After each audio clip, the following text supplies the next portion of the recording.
साहेब सभी को। क्या संत रामपाल जी महाराज के पास गरीब लोग जाते हैं, अशिक्षित लोग जाते हैं और संत रामपाल जी महाराज नशीली वस्तुओं का सेवन कराते हैं, नशीली वस्तुओं का पदार्थ देते हैं? क्या आश्रम में गलत काम होते हैं? इस तरह की जो दिमाग की जो भ्रमणा है इन मूर्खों की, स्पष्ट करने के लिए, क्लियर करने के लिए वो इसे देखे, उससे आपका ये क्लियर हो जाएगा। उन्होंने मेरे को ये बताया कि संत रामपाल जी में सुई टके इतनी कमी नहीं पाई है। बता। और नाम भी बता देता हूँ आपको। अश्विन सैनवी और 20-30 बालन दोनों सीनियर आईपीएस, एक तो सीबीआई में है। बोला हमें सुई की नोक जितनी कमी नहीं पाई संत रामपाल। अश्विन सैनवी जो आजकल एडिशनल डायरेक्टर सीबीआई है, और एक सतीश बालन जो कमिश्नर शायद सोनीपत हैं। उन्होंने बताया कि हमने बहुत प्रयास किए, ऊपर से प्रेशर था सरकार का कि इन्होंने बदनाम करो, सुई टके इतनी कमी नहीं पाई। जो मैं उनका धन्यवाद करता हूँ, ऐसे सत वक्त अफसरों का, ऐसे अफसर होने चाहिए, ऐसे अफसर होने चाहिए। ये गरीब लोग हैं। आओ दी। अरे बेटा तो कैसा है ये बाबा जी आपके लिए पायलट हूँ मैं। अच्छा, आज आपके लिए हेलीकॉप्टर के लिए कर रहे हैं। वाह भाई वाह। हाँ जी, हाँ जी। यहाँ पे गुरु जी हमारी कंपनी की तरफ से हमारी पायलट ये क्या कंपनी है? अच्छा कंपनी है स्टैंडर्ड जी अपनी सर। बहुत बढ़िया। डन। तो आपकी ये हमने देखा था होगे। हाँ जी, हाँ जी। चलिए भाई, ये तो लोग हेलीकॉप्टर लिया होगा। तो बनी रहेगी। ये चारों धाम अपने हेलीकॉप्टर चलते हैं चारों धाम पे भी। वाह भाई वाह। तो मैं क्या चाहिए ठीक है भाई, जरूरत पड़ेगी हम भी ले लें, कहते हैं किराए पर। क्या किराया क्या होता है जी गुरु जी आपके लिए? सेवा में जी, सेवा में बिल्कुल। पर इधर लागू ना देंगे किराया, थोड़ा दे दीजिए। क्या होता है परमानेंट आपके लगाऊंगे जी हम तो। नाम लो हमारे से। अब नाम लेंगे जी, थोड़ा ज्ञान ज्ञान ज्ञान समझा। भक्ति करो, आज मृत्यु हो जाए कल का दे बनाएंगे, बताए 2 दिन की लाटता भी है। वही सका आज आए थोड़ा ज्ञान देंगे, समझाओगे सारा। उसके बाद मैं भी तो जाट हूँ, हर को मैं मूर्ख फ्राई बना आगे बनाऊंगी जाने, इतना गुजारा नहीं। भक्ति करते मैं दुनिया सुखी कर दी, भक्ति करोगे तुम भी सुखी हो जाओगे। कल पार्टी का जिला उपाध्यक्ष गोवाना प्रोफेसर साहब आवाज जी प्रभु उस्ताद जी एमडीयू से हूँ जी मैं। अच्छा, हेड ऑफ डिपार्टमेंट जी रहा हूँ। हाँ गाँव। ये अशिक्षित लोग हैं। ये प्रोफेसर समंदर कौशिक हैं जी, एमडीयू में ही हैं, एम से पीएचडी की हुई है, और आपके दर्शनों के लिए ये आए हैं कि आशीर्वाद दो जी, मेरे गांव में शांति बनी रहे। गुरु जी एफटीसी दिल्ली कैंट से हैं और आज अपना मेडिकल कैंप लगाया हुआ था जी इन्होंने। अच्छा 200 यूनिट की सेवा हुई है मालिक हो। लोगों की। वाह जी वाह। ये किसी दिल्ली कैंट से आया रक्तदान महादान। बहुत अच्छा। हमको यहाँ के देखा सर, हम लोग को तो अच्छा लगा यहाँ पर। बहुत बढ़िया। ठीक है, बहुत जन्म धन्य हो गया सब, बहुत खुश आपसे मिला है। ठीक है, बहुत खुश हो गया। बहुत धन्यवाद, आपने हौसला बढ़ाया हमारा आकर के। ठीक, इनको नस्ली वस्तुओं का पदार्थ दिया जाता है। और नाम लो, भक्ति करो सारे तुम। हाँ ठीक है। परमात्मा है लेकिन वो किसी को प्राप्त नहीं होता। जैसे पवित्र ऋग्वेद मंडल नंबर 9-10। और कमाल की बात देखना आप, ये भी आर्य प्रकाशन का सेम बिल्कुल इन्होंने छापा है आर्य समाजियों ने। और इसमें आ जाओ, ऋग्वेद मंडल नंबर 9 सूक्त 82 मंत्र नंबर 1। क्या कह रहे थे? परमात्मा निराकार है और परमात्मा पाप नष्ट नहीं कर सकता। ये थे महर्षि जी के विचार। और अब देखना आप वेदों में क्या बताया है। जो सर्वोत्पादक प्रभु प्रकाश स्वरूप है, सद्गुणों की वृष्टि करने वाला है, पापों के हरण करने वाला है। ध्यान से देख लो, कौन से नशे में रहते हो, वेद भी नहीं पढ़ते आप। परमात्मा पापों के हरण करने वाला है, वह राजेव मतलब कि राजा के समान दर्शनीय है। परमात्मा राजा के समान दर्शनीय है तो निराकार कैसे हुआ? और साक्षात्कार की बात कर रहे थे आप, तो साक्षात्कार तो साकार का होता है, निराकार का करोगे कैसे? आगे देखो, वह वर्णीय पुरुष को जो दृढ़ भक्त है उसको पवित्र करता हुआ प्राप्त होता है। परमात्मा दृढ़ भक्तों को आके मिलता है, नशा करने वाले महर्षियों को नहीं मिला करता, इसलिए बकवास करते हैं अपनी सत्याग्रह प्रकाश में। ये परमात्मा तो मिलता है भक्तों को आके, मतलब कि परमात्मा आता जाता भी है। आगे देखो, जिस प्रकार विद्युत स्नेह वाले स्थानों को आधार बनाकर प्राप्त होता है, इस प्रकार परमात्मा आता है। जैसे बिजली किसी खास धातु पे गिरती है, जैसे कि बिजली काशी के बेले पे गिरा करती थी। दादी अम्मा कहती थी कि इनको अंदर रख लो, बिजली गिर जाएगी, जब बिजली गिरने का टाइम होता था। अब बिजली हर जगह पे तो गिरती नहीं, किसी आधार बनाकर प्राप्त होती है किसी चीज को। ऐसे ही परमात्मा केवल दृढ़ भक्तों को प्राप्त होते हैं और इन जैसों को मिले नहीं परमात्मा, इसलिए इन्होंने अपना ही अनुभव लिख दिया, वेदों के विपरीत लिख दिया। वेद क्या कह रहे हैं देखो, वेद मान्य है, ना कि महर्षि जी के अपने विचार। सत्याग्रह प्रकाश होता है मुझे कि बार बार पढ़ना चाहिए। दोस्तों, दयानंद सरस्वती का जो सामाजिक नियम है वो है नियोग, और वो नियोग प्रथा आज तक समाज में ये लागू नहीं कर पाए। कितने भी बड़े आर्य समाज के आचार्य हों, वो ये नहीं कह सकते छाती ठोक के कि हमने अपने घर में नियोग करवा लिया अपनी स्त्रियों का, जो कि महर्षि दयानंद ने नियम बनाया था। देखो, संत रामपाल जी महाराज जी के शिष्य हैं, उन्होंने नियम बनाया है बहन बेटियों का विवाह दहेज के बिना करना है। तो यहाँ पे हजारों वीडियो आपको मिल जाएंगे। संत रामपाल जी महाराज जी के शिष्यों के, जिसमें वो उनके नियम को पालन करते हैं। दूसरी तरफ महर्षि दयानंद सरस्वती का जैसे नियम है कि नियोग करना चाहिए स्त्रियों को। अब कोई भी आर्य समाजी अपना वीडियो बना के क्यों नहीं डालता? क्योंकि ये शर्मनाक बातें हैं, कोई इनको पालन कर ही नहीं सकता। एक बार सत्यार्थ प्रकाश में देख लो प्रमाण कि क्या क्या घटिया बातें नियोग के बारे में बताई इन्होंने। ये वही सत्यार्थ प्रकाश है, देख लो महर्षि दयानंद सरस्वती की, और ये आर्य प्रकाशन से छपी है। बहुत कमाल की बात है, यही छापने वाले हैं। और इसमें चौथे समोल्लास में देखो क्या बताया है, ये देखना जी, आपके बुद्धि के परखच्चे उड़ जाएंगे। जब पति संतान उत्पत्ति में असमर्थ हो तब अपनी स्त्री को आज्ञा दे कि हे सुभागे, सौभाग्य की इच्छा करने हारी स्त्री तू मुझसे दूसरे पति की इच्छा कर, दूसरे पति के पास जा किसी और को खसम बना ले और संतान उत्पत्ति कर। ये भाई समाज में कौन करता है? बताओ, 2-4 वीडियो बना के कौन सारे समाज इस नियम को पालन कर सकता है? और देख लो, वैसे ही स्त्री भी जब रोग आदि दोषों से ग्रस्त होकर संतान उत्पत्ति में असमर्थ होवे तब अपने पति को कहे कि किसी और से जाके संतान उत्पत्ति कर ले, मेरे से इच्छा छोड़ दे, किसी दूसरी विधवा स्त्री से नियोग करके संतान उत्पत्ति कीजिए। बताओ ये नियम कहाँ पे लागू करोगे? और देखो, अगर किसी का पति धन कमाने के लिए गया हो तो 3 वर्ष तक बाट देख के उसके पश्चात नियोग करके संतान उत्पत्ति कर ले। जब विवाहित पति आवे तब नियुक्त पुरुष छूट जावे, मतलब जब उसका पति आएगा ना विदेश से तो 2-4 नन्हे मुन्ने घर खेलते मिलेंगे उसको। ये नियम किसने लागू करा? दिखाओ 2-4 आर्य समाजियों के वीडियो डाल के कि कोई महर्षि के नियम को फॉलो भी करता हो। और देखो नियम कितने महान है। जो पुरुष अत्यंत दुखदायक हो, भाई पति पत्नी में अनबन हो जाती है, कई जगह पे, कई घर में हो जाता है गृह क्लेश, अगर उनमें अनबन हो जाए तो स्त्री को उचित है कि तुरंत उसको छोड़कर दूसरे पुरुष से नियोग करके संतान उत्पत्ति कर ले और उसी विवाहित पति के दाएं भागी संतान उत्पत्ति कर ले।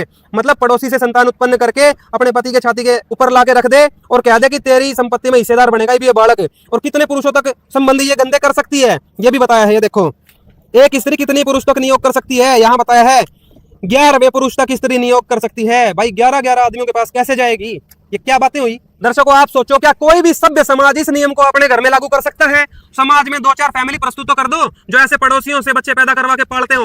भाई कोई भी नहीं कर सकता। ये बातें सिर्फ नशे में लिखी गई है। संत रामपाल जी महाराज जी ने कहा था पुस्तक में ये ज्ञान बहुत घटिया है, ये तो समाज बिगाड़ का संदेश है। वो कहते हैं इस पुस्तक में से इन गलत बातों को हटा दो या फिर पूरी पुस्तक ही बंद कर दो, क्योंकि इसमें ज्ञान तो है नहीं परमात्मा का, सारा उनके घर का ज्ञान है जो वेदों से तो विरुद्ध है बिल्कुल। और ये इतने घटिया नियम कोई भी अपने घर में लागू नहीं कर सकता। तो भी देख लिया आपने, महर्षि दयानंद तो बड़ा साइंटिस्ट था, तुम कहते हो वैज्ञानिक प्रवृत्ति का था वो आदमी। एक बार देख लो, सूरज पे तो आदमी रहते हैं और वहां पे वेद पढ़ते हैं, ये बताया है महर्षि दयानंद ने। देखो उनकी पुस्तक में, ये सत्यार्थ प्रकाश है महर्षि दयानंद सरस्वती की, ये वही आर्य प्रकाशन वाली। इसमें देख लो अष्टम समोल्लास के अंदर उनसे किसी ने प्रश्न किया, सूर्य चंद्र तारे क्या वस्तु हैं, क्या उनमें मनुष्य आदि सृष्टि रहती है? तो वो कह रहे हैं ये सब भूगोल लोक और इनमें मनुष्य आदि प्रजा भी रहती है। ध्यान से पढ़ लो, सूरज के ऊपर मनुष्य आदि प्रजा रहती है और रहती नहीं है। देखो कितने अच्छे काम होते हैं वहां पे। ये देखो, जिन वेदों का इस लोक में प्रकाश है क्या उन्हीं वेदों का उन लोकों में भी है? ये सवाल किया उन्होंने। तो महर्षि जी जवाब दे रहे हैं उन्हीं का है, मतलब वहां पे भी मनुष्य यही वाले वेद पढ़ते हैं सूरज के ऊपर बैठ के भी। तो वैज्ञानिक के चले ये प्रमाणित कर कि सूरज पर आदमी कैसे रहता है और कैसे वहां बैठ के तुम वेद पढ़ के आते हो। महर्षि दयानंद ने जो लिख दिया वही सही है। अरे वो साइंटिस्ट ऐसे होते हैं कि साइंटिस्ट ये नशे में कुछ भी लिख गए और आप मान लेते हो सच्चाई, बनते हो पढ़े लिखे। संत रामपाल जी महाराज जी को परमात्मा का साक्षात्कार भी हुआ उस कबीर देव का सन 1997 के अंदर मार्च महीने में। आपने पुस्तक पढ़ी? मैंने पढ़ा, ये पुस्तक मेरे पास में है और मैं बताऊंगा इसकी सच्चाई भी इसके अंदर क्या है। जी बताइए। जब मैंने इस पुस्तक को पढ़ा जीने की राह को, तो मैंने सोचा वाकई में ये जीने की राह नहीं है, मरने की राह है। इसको जो पढ़ेगा उसको तो समझ लो उनका जीवन व्यर्थ गया, इसमें तो समय देना बिल्कुल व्यर्थ है। जैसे कि इसी पुस्तक के मैं बताता हूँ, अभी पेज नंबर 206 पर जीने की राह जो पुस्तक है इसके नंबर 206 पे रामपाल खुद लिखता है कि राधा कृष्ण की प्रेमिका थी, राधा कृष्ण की प्रेमिका थी और बहुत गलत चीजें इसने लिखी है इसमें कि वो छुप छुप के बरसाना से भगवान कृष्ण को मिलने जाती थी। लोग वो कहते थे कि राधा के पक्ष में मत जाना, कोई स्त्रियां उनके पास में मत जाना, वो बिगड़ चुकी हैं, कितने से मिलने जाती हैं। ऐसे ऐसे आरोप भगवान कृष्ण पे लगाता था, भगवान राम पे लगाता था। राधा के बारे में बोलता है कि मैंने बताया अभी आपको पेज नंबर 2। दर्शकों, प्रेमानंद की लाडली निकली उल्टा। दिन में तो करती थी पति रायण की सेवा और रात को करती थी भाणजे कृष्ण की सेवा अर्थात सेक्स। जैसे 100 बार नाम बोला गया राधा राधा राधा, वो बोल भी नहीं रहे तो कान में तो सुन रहे हैं। श्रवण और कथन का एक ही फल मिलता है। 100 बार राधा नाम उन्होंने सुना और जब शरीर छूटेगा और उनका हिसाब होगा तो 100 बार राधा नाम सुनने का हिसाब उनका जुड़ गया रजिस्टर में, उनका मंगल हो जाए। आज आपको दिखाएंगे शास्त्रों से सच्चाई इस उल्टा राधा की। राधा तो बरसाने की लड़की थी। 12 वर्ष की उम्र में राधा का विवाह रायण नाम के व्यक्ति से कर दिया गया था, राधा के माता पिता द्वारा। और दूसरी तरफ कृष्ण जी का सगा मामा था रायण।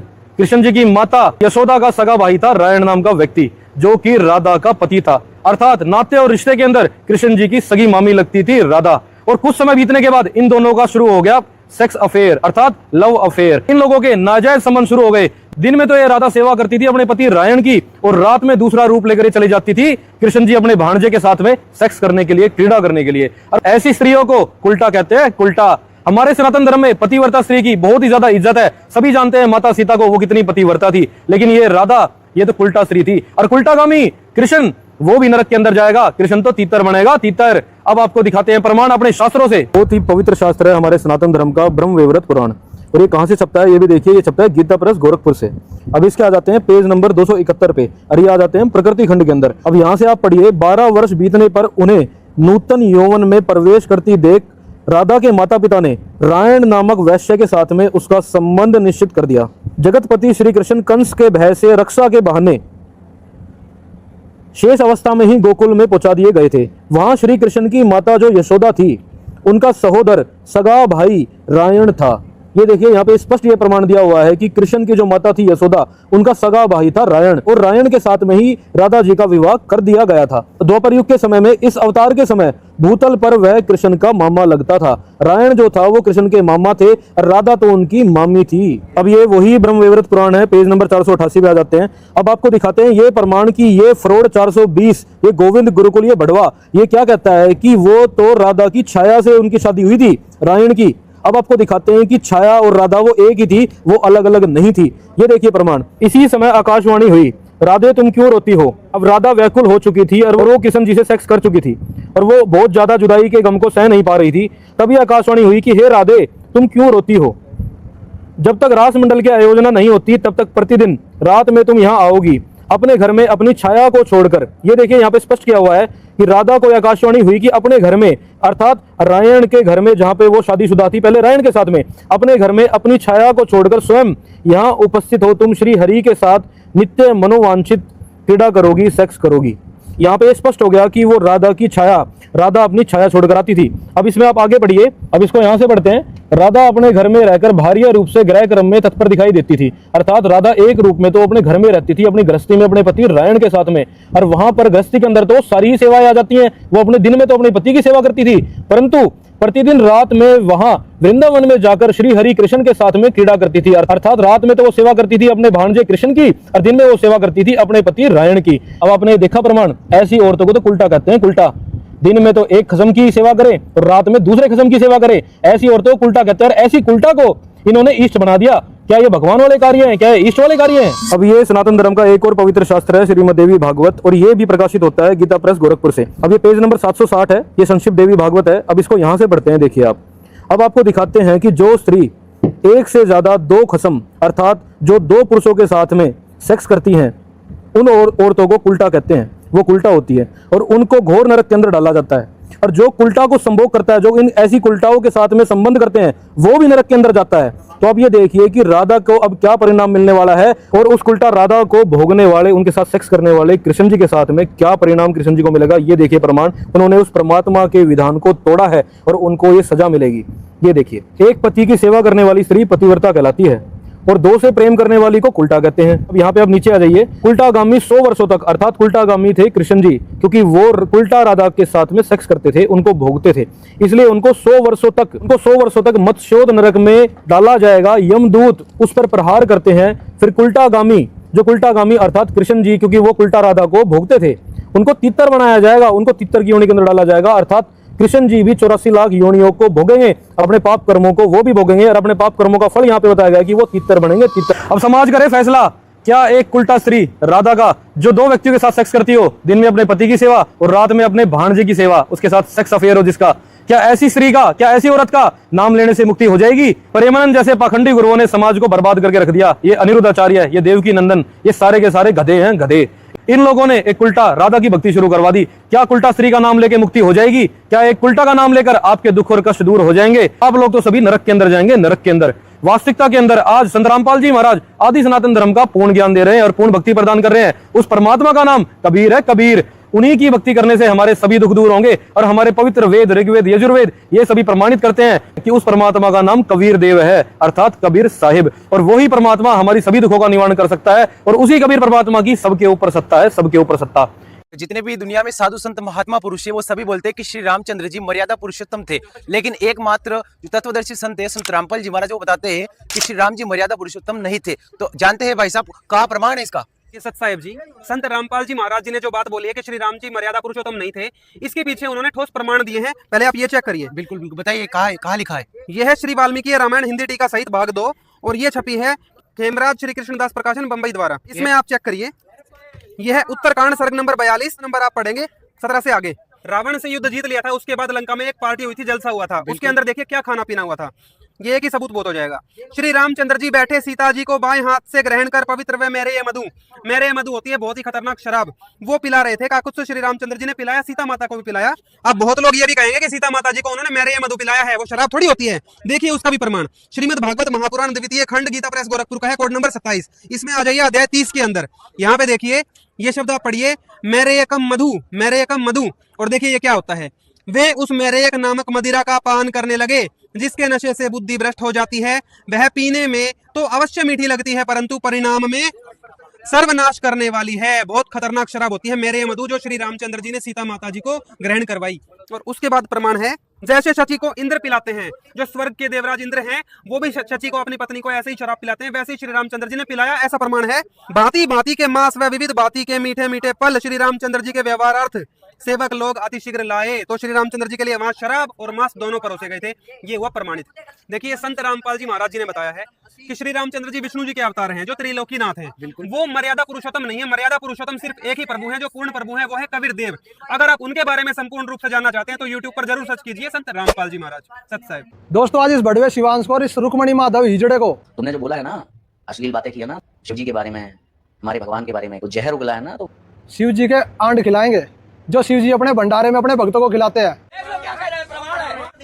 आज दिखाते हैं आपको प्रमाण। दोस्तों, यह है श्री पद्म महापुराण, इसके हिंदी टीकाकार है आचार्य शिव प्रसाद द्विवेदी। यह शिवांश का भाई है और देखिए ये बता रहा है अपनी कहानी। इसके 397 नंबर पेज पे सृष्टि खंड में लिखा हुआ है। देखो, रुद्रदेव ने कहा, अवंती नगरी में जब मैंने कार्तिकेय का मुंडन संस्कार कराया, उस समय मंगल में चूड़ाकरण संस्कार के अवसर पर, यानी कि जब कार्तिकेय पैदा हुआ था, शिव जी ने भंडारा किया था। बनाए गए भोजन के खाने के लिए देवलोक से देवता आए, सभी देवताओं को भंडारा करवाया। जितने जीव उन सबों को वहाँ भोजन कराया गया। शिवदूती ने कहा, इन सबों के आप ऐसा भोजन दीजिए जो त्रिलोक में दुर्लभ हो। हे परमेश्वर, उस अन्न को ऐसा होना चाहिए कि उसको कहीं पर कोई खाया न हो, यानी कि किसी ने ना खाया हो, ऐसा भोजन दो। इस तरह कहने पर वे देव आराध्य महेश्वर भी पार्वती जी के सामने ही कहे, जिस अन्न को मैंने स्वयं अनेक प्रकार से सिद्ध किया है वह सब समाप्त हो गया है। भंडारा तो खत्म हो गया, उसको कोई भी अंश नहीं बचा। भंडारा बिल्कुल खत्म हो गया, एक दाना भी नहीं बचा है। अतएव जिसका किसी ने भी आस्वाद नहीं लिया है, उस अपूर्व अन्न को मैं दे रहा हूँ। मेरी नाभि के नीचे 2 गोल गोल फल के समान वृषण, यानी कि आंड, उसी को आप सभी खा ले, यानी कि मेरे आंड खा लो। इस भोज्य पदार्थ से आप लोगों को अत्यंत तृप्ति होगी, थरी आत्मा खुश हो जाएगी। इसके बारे में पता चलेगा क्या बीतेगी बेचारी के दिल पे। उस महाप्रसाद को प्राप्त करके सभी देवियों ने शिव को प्रणाम किया, यानी कि शिव जी के आंड खा के उन देवियों ने प्रणाम किया। देवताओं को तो भोजन खिला दिया और देवियों को आंड खिला दिया। देखो भाई कितना रसीला था तारा शिव जी। शिवांश, कैसा लगा शिव जी के आंड खा के? नंबर 1। ये तो वही बात होगी कि चिन्नी का बेरा ना खांड का, और ज्ञान देवे ब्रह्मांड का, और तुम प्रसाद खाओ शिव जी के आंड का, हैं? और तू बोले संत रामपाल जी महाराज के बारे में, वो कहते हैं जिसके खुद के घर शिष्य के होते हैं ना, वो दूसरों पे पत्थर नहीं उठाते, समझ गए? और आगे तक ख्याल रखिए, ये तो ट्रेलर है, फिल्म तो अभी बाकी है। तेरी और इस रुक्मणी माधव की ऐसी खाल तारेंगे, सारे देवता भी याद रखेंगे कि तुमने किस पंगा लिया है। ये देख, ब्रह्मवैवर्त पुराण उत्तर भाग, हिंदी साहित्य सम्मेलन प्रयाग। इसमें देख कुब्जा के साथ क्या क्रिया करी कृष्ण जी ने। शोभा नहीं देती भाई ये बातें, पर बतानी पड़ेंगी। क्यों? वो भाई मान ही नहीं रहा था। ये देख, पढ़ा दी तो ना उसने, बढ़िया करा। भगवान कृष्ण ने निद्रामग्न दासियों को न जगा, केवल अपनी दासी कुब्जा को ही जगाया और उस सती से कहा, उसके घर चले गए कृष्ण जी रात को। अच्छा, फिर क्या कहा? सोती और जगह दी। हाँ, हे महाभागे, हे सुंदरी, जागो और श्रृंगार यानी रति प्रदान करो, मेरे साथ संभोग करो। क्योंकि तुम पूर्व जन्म में रावण की भगिनी शूर्पणखा थी। हे कांते, राम जन्म में तुमने मेरे लिए तप किया था, उसी तप के प्रभाव से इस श्री कृष्ण जन्म में मैं तुम्हें कांत रूप में मिला हूँ, पति रूप में मिल गया आके। तब करा था, नाक भी काट दिया। अरे भाई ये देखो तुम कि राम रूप में कौन से व्रत चल रहे थे, वहां तो वो काम किए नहीं, तो करे ही नहीं, और यहाँ आके कर दिए ये पूरी। देखो राम अवतार में तो नहीं करा, कंट्रोल कर लिया। विष्णु जी तो वही है, राम और कृष्ण तो एक ही है। विष्णु जी ये देखो क्या किया विष्णु जी ने, राम जन्म में तुमने तब किया और तुमने श्री कृष्ण जन्म में मुझे कांत के रूप में अब मैं आ गया, ठीक है, पति रूप में आ गया, अतः मेरी सेवा करो। भगवान श्रीनिवास ने उसे अपने हृदय से लगाकर नग्न कर दिया। ये लो भाई, देर नहीं लगाई, सीधा नग्न कर दिया बिना वस्त्र काम शुरू हो गया। हाँ, और उस कामुकी का श्रृंगार और चुंबन करने लगे, उसके साथ रमण करने लगे। मंद मुस्कान करती हुई उस कामुकी ने भी, जो नव समागम में लज्जित होती थी, पहले अच्छा तो उसकी भी थी लेकिन शर्मा रही थी वो, भगवान श्री कृष्ण का चुंबन किया और भगवान ने लक्ष्मी की भांति उसे अपने अंक में रख लिया। हे नारद, हाँ अपनी पत्नी की तरह। हे नारद, रति क्रीड़ा के कुशल पंडित होने के कारण उन दंपति, ये रति क्रीड़ा के पंडित थे हमारे देवता, ज्ञान के भगवान के ज्ञान के पंडित नहीं थे ये, इनको ये भी नहीं पता ज्ञान होता तो ये काम करते। ये देखो दोनों स्त्री पुरुष का सुरत क्रिया से विराम ही नहीं होता था, अतः उन्होंने अनेक भांति की रति क्रीड़ा की। भगवान ने जैसे काम सूत्र में अनेक प्रकार की क्रीड़ाएं सारी कर रही थी, सारी कर दी। भगवान ने उसके युगल स्तन और श्रोणी भाग देखकर, श्रोणी भाग होता है जी गुप्तांग, स्त्रियों के गुप्तांग की बात हो रही है। अपने तीक्ष्ण नखों और दांतों से उसका उपभोग करते हुए, दांतों से और नखूनों से उसका उपभोग करते हुए, अच्छा उनकी गुप्तांगों को दांतों से और नखूनों से घायल करते हुए उसके अधर बिंब का अत्यंत पान किया। रात्रि के अंतिम पहर में भगवान ने उसमें वीर्य दान किया और उस सुख भोग के भोग करने से वह सुंदरी मूर्छित होगी, बेहोश होगी। वो तो उन्होंने इतना मतलब भयंकर क्रीड़ा करी कि कुब्जा बेहोश होगी। होनी थी, वो तो देवता था, शक्ति थी उसमें। अरे भैया रुक जाओ, देवताओं की शक्ति। तुम्हें एक चीज और दिखाते हैं, ये श्री कृष्ण जी के सिर्फ यहाँ के काम नहीं है, मतलब लागे तो ना थे, मतलब काम वासना खाता ही नहीं। एक मिनट, गोलोक में काम जीत क्या है, ये नकली प्रेमानंद जी जैसे संत क्या कहते हैं, गोलोक में तो बहुत आनंद है, बहुत मजा है, वहां चलेंगे। गोलोक में वैसे अगर कोई चला भी गया तो वहां क्या काम हो रहे हैं, आ जाओ देख लो वहां कृष्ण जी की क्या स्थिति है। कई लोग ये सोचते हैं कि कृष्ण जी के अंदर यहीं आके विकार आए होंगे मनुष्य जन्म में। भाई लीला करी होगी मनुष्य, ऐसी कोई लीला नहीं है, ये गोलोक में भी इनकी ऐसी दुर्गति कर रखी है इस काम भाव ने। ये देखो पूर्व भाग आ गया इसी का, पूर्व भाग है ब्रह्मवैवर्त पुराणम का। आ जाओ इसमें आ जाओ जी, चौथा अध्याय, पेज नंबर 51। उस कामदेव के वाम पार्श्व से एक अत्यंत सुंदरी एवं परम उत्तम कामिनी प्रकट हुई, जो समस्त पुरुषों को मुग्ध करती है। ये कामदेव की पत्नी है रति देवी। मंद मंद मुस्कुराती हुई उस सती को देखकर सभी प्राणियों की उसमें रति हो गई, इसलिए बुद्धिमानों ने उसका नाम रति बताया है। कामदेव की पत्नी थी। अब देखो जी, कामदेव ने अपने बाणों की परीक्षा करने के लिए सभी बाण चला दिए। ये गोलोक की कथा चल रही है, गोलोक में चला दिए सारे बाण। Page number 52। ये देखो कामदेव ने जब क्या किया, अपने बाण चला दिए, फिर तो ईश्वर की इच्छा से उसी समय सब लोग कामुक हो गए। ये कृष्ण जी के साथ वही बीमारी घर कर गई। देखो यहाँ तक कि रति को देखकर ब्रह्मा का वीर्यपात हो गया। पहले तो इनके बड़े भाई विष्णु जी के बड़े भाई को देखकर ब्रह्मा का वीर्यपात हो गया, विष्णु जी के बड़े भाई का वीर्यपात हो गया, किंतु महायोगी ब्रह्मा लज्जावश उसे वस्त्र से आच्छादित कर वहीं खड़े रहे, उसको ढक दिया। शर्म आई बहुत। पश्चात काम बाण द्वारा भगवान कृष्ण का वीर्यपात हुआ, किंतु उस देव सभा में लज्जावश उन्होंने उसे जल में डाल दिया। अच्छा श्री कृष्ण जी का भी वीर्यपात हो गया। ओ भाई किसी की पत्नी को देख के, भाई युवराज कामदेव की पत्नी रति को देख के श्री कृष्ण जी का ये हाल हो गया, और यहाँ पे कुब्जा के साथ ये हाल हो गया। राधा मामी नहीं छोड़ी, उसके साथ ऐसा काम हो गया। लक्षण गए कित भाई भगवान के लक्षण तो कबीर साहब के अंदर है सारे, जो वेदों में बताया है। ये कामी पुरुषों की भांति जो लीलाएं कर रहे हैं, ये देवताओं के ये देवताओं के गुण है। 3 लोक में प्रधान तो है ये विष्णु जी, और भाई कृष्ण रूप में ले लो चाहे किसी रूप में ले लो, ये ऐसे काम होते हैं। जनता को क्या बताना चाहोगे? जनता को तो मैं यही कहूंगा भाई, वेदों में प्रमाण है, कबीर साहिब भगवान है, गीता में, कुरान में, बाइबल में, वो सबका मालिक एक आज मिल चुका है। संत रामपाल जी महाराज जो एकमात्र तत्वदर्शी संत हैं, उनके सत्संग सुनो, अपनी जान बचा लो। जब से संत रामपाल जी महाराज जी ने ओपन चैलेंज करा है विश्व के सभी धर्मगुरुओं को कि कोई भी हो मेरे सामने आके बैठो, सबकी धोती सी धो दूंगा, तो उसमें एक नपुंसक गुरु का अंधा चेला बरसाती मेंढक शिवांश द्विवेदी सामने आया और कह रहा है जी मैं चैलेंज एक्सेप्ट करता हूं, क्योंकि उसके गुरु में इतना सामर्थ्य है नहीं। तो उनका यह सवाल है राघव जी कि गुरु तो ब्रह्मचारी होना चाहिए। बरसाती मेंढक का कहना है कि जो गुरु हो वो ब्रह्मचारी हो। बिल्कुल। तो भाई बरसाती मेंढक कान खोल के सुन ले, जो तेरे शंकराचार्य थे जिन्होंने 4 मठों की स्थापना करी थी, उन्होंने जो पहला मंडन मिश्र बनाया था, आपने भी सुना होगा, मंडन मिश्र से शास्त्रार्थ चली थी। बिल्कुल बिल्कुल। उनकी पत्नी भारती जी थी। मंडन मिश्र को एक मठ दिया था उन्होंने शंकराचार्य जी ने। तो क्या मंडन मिश्र जी ब्रह्मचारी थे या गृहस्थी थे? मूर्खानंद जो शंकराचार्य थे, उनकी मंडन मिश्र की पत्नी से और शंकराचार्य से जब शास्त्रार्थ हुआ तो उसने काम शास्त्र के बारे में पूछा था, तो वहां इनका इंजन फेल हो गया शंकराचार्य जी का, आदि शंकराचार्य जी का। इन्होंने फिर परकाया प्रवेश करके रानियों से संभोग किया, तो ये तो दुराचार हो गया। अब वो तो इनसे पूछो ना बरसाती मेंढकों से। ये तो दुराचार्य व्यभिचार में आ गया ना। वैसे तो कहते हैं ब्रह्मचारी और हजारों रानियां या जितनी भी उनकी रही हो, कहाँ से रहे? उन सबके साथ उन्होंने संभोग कर लिया, तो ब्रह्मचारी कहाँ रहा? उनका आदि शंकराचार्य जो पहला गुरु था वही व्यभिचारी था, दुराचारी। व्यभिचारी तो मतलब इनकी नस्ल शुरू से ही खराब है। नस्ल शुरू से ही गड़बड़ा है, नस्ल तो ऊपर से ही गड़बड़ा है, ऊपर की बताएंगे इसकी। उससे पीछे जाओ थोड़ी हिस्ट्री। जो सुखदेव जी थे वो भी इनकी गुरु परंपरा में आते हैं। हाँ जी, वो शादीशुदा थे भैया, वो भी ब्रह्मचारी नहीं थे। व्यास जी आते हैं, वो भी इनकी गुरु प्रणाली में है। जरा ढंग से चेक कर लियो भाई, क्या नाम है तेरा? शिवांश तो लगता नहीं, तो कोई मेडकांस ही लग रहा है। मेडकांस, मेडकांस, वो भी कुएं वाला। भाई जो वेद व्यास जी थे वो भी तुम्हारे गुरु प्रणाली में, वो भी शादीशुदा थे। उससे ऊपर जाओ भैया, पराशर जी, ऋषि पराशर भी आपके गुरु प्रणाली में है। आपके कथन अनुसार, इनके अनुसार, इनके अनुसार तो मेडकांस है ये। लेकिन उन्होंने तो अपनी पुत्री के साथ संभोग कर लिया था। उनसे बड़ा दुराचारी कोई नहीं। वो कौन सा ब्रह्मचारी था ये बताएगा? वो भी इनकी गुरु प्रणाली में आते हैं। और वीडियो जरूर देख रहा होगा ये पक्का। तो तुम ऐसा तो नहीं है कदा वो भी उनके लक्ष्य कदम पे चल जाए। भाई डाउट होता है, जिसकी नस्ल ही खराब हो शुरू से, आगे चल के कदा जो ऐसा ना करते। जब नस्ल है तो फसल कैसी होगी? फसल कीड़े वाली आएगी। कीड़े वाली आएगी। तो भाई उन्होंने भी कौन से ब्रह्मचारी थे सबको पता है। लेकिन ये स्पष्ट करे, पुत्री के साथ उन्होंने संबंध बनाया। मछोदरी के साथ क्या सर्वविदित है, सबको पता है। और ये मेडकांस देख रहा हो, इसको भी पता है, इसके गुरु प्रणाली में है, इनके द्वारा लिखित किताबों में है। तो भाई वो कौन से ब्रह्मचारी थे? थारे पराशर ऋषि। और ऊपर जा, ब्रह्मा जी, वहीं से चला है तब तुम्हारी गुरु प्रणाली। ब्रह्मा जी कौन से ब्रह्मचारी थे? पुत्री के साथ में कौन सा कुकर्म किया था वो क्यों नहीं बताते समाज को? सरस्वती जो उनकी पुत्री है। हाँ, तो मतलब इनकी नस्ल शुरू से ही खराब है। अरे नस्ल क्या, पूरा जड़। और जो इनकी फसल आगे पकती आई वो भी खराब पकती आई। कि बाप ऐसा, फिर उसका बेटा पराशर भी वैसा। और आगे चल अब इन्होंने पाखंड फैलाने के लिए, जनता को भ्रमित करने के लिए एक ब्रह्मचारी का चोला उड़ लिया कि जो गुरु होगा वो ब्रह्मचारी होगा। इनकी पूरा इतिहास उठा के देख लो, ब्रह्मा ब्रह्मचारी नहीं। और ये शिवांश नाम दर रखा इसने, शिवकांश।